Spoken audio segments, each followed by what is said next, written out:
ગરબાડા તાલુકાના બોરિયાવાડા ગામે ભીષણ આગનો કહેર, 5 પરિવારના મકાનો બળીને ખાખ, 8 પશુઓના કરુણ મોત. ગરબાડા તાલુકાના બોરિયાડ ગામે આજે એક અત્યંત દુઃખદ અને હૃદયદ્વારક ઘટના સામે આવી છે. ગામમાં અચાનક ફાટી નીકળેલી ભીષણ આગમાં 5 પરિવારોના રહેણાંક મકાનો બળીને સંપૂર્ણપણે ખાખ થઈ ગયા છે. આગ એટલી વિકરાળ હતી કે જોતજોતામાં ઘર વખરી, વાહનો અને અબોલ પશુઓને પોતાની લપેટમાં લઈ લીધા હતા. આગની જાણ થતાં જ ગામમાં અફરાતફરીનો માહોલ સર્જાયો હતો. સ્થાનિક લોકો દ્વારા તાત્કાલિક બચાવ કામગીરી શરૂ કરવામાં આવી હતી અને ઘટનાની ગંભીરતાને જોતા ફાયર બ્રિગેડની મદદ લેવામાં આવી હતી. ફાયર ફાઇટરની 2 ગાડીઓ ઘટના સ્થળે પહોંચી હતી અને ભારે જહેમત બાદ આગ પર કાબૂ મેળવવામાં સફળતા મળી હતી.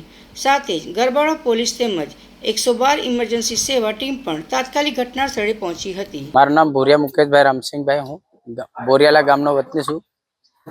અમારા ઘરે અચાનક આગ લાગતા ગાડીઓ અને 3 વાછરડા અને 1 ગાય એ બધા બળીને ખાખ થઈ ગયેલા છે. અચાનક આગ રોકાય નહીં, ફાયર બ્રિગેડનો કોન્ટેક્ટ કરીને ફાયર બ્રિગેડથી જે કામ ચાલુ છે, અત્યારે હજી પણ બળવાનું ચાલુ જ છે. કેટલાનું નુકસાન થયું હશે આગ લાગવાથી? હા, 5 થી 6 લાખનું મિનિમમ નુકસાન થયું છે. બીજું પરસોણો સામાન તો ગામ બોરિયાલા, અમારા મોટા પપ્પાની દુકાન હતી અહીં. હવે ઘટનામાં એવું બન્યું છે કે દોઢથી 2 ગાળામાં આગ લાગતા અકસ્માત રીતે પૂરા 2 થી 5 ઘરોમાં આગ લાગી છે એક સાથે, એક સલંગ હતા. એનામાં ભારે નુકસાન જેવું થયું છે. અમારા પૂરું મકાન બી જે છે એ પૂરું ખલાસ થઈ ગયું છે. એનામાં 5 થી 7 લાખ રૂપિયા જેવું નુકસાન થયું છે. એટલે નુકસાનમાં ઘર વપરાશનો સામાન, ફર્નિચરો બધું પતી ગયું છે. આગ લાગવાનું કારણ તો અકસ્માત છે સર, કેમ કે 1.5 થી 2.5 ગાળામાં થયું છે. હવે કઈ રીતે થયું છે એનું કોઈ ખ્યાલ નથી.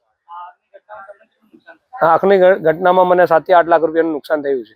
એનામાં ઘર વપરાશનો સામાન ને બધું ફર્નિચર બધું બળી ગયું છે. પૂરું મકાન ખાક થઈ ગયું છે. મારું નામ બોડાણા તેજાભાઈ ભાગચંદભાઈ, ગામ બોરિયાલા રહેવાસી.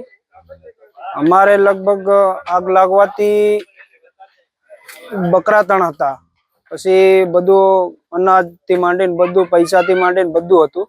લગભગ 6-7 લાખ જેવું બધું હતું.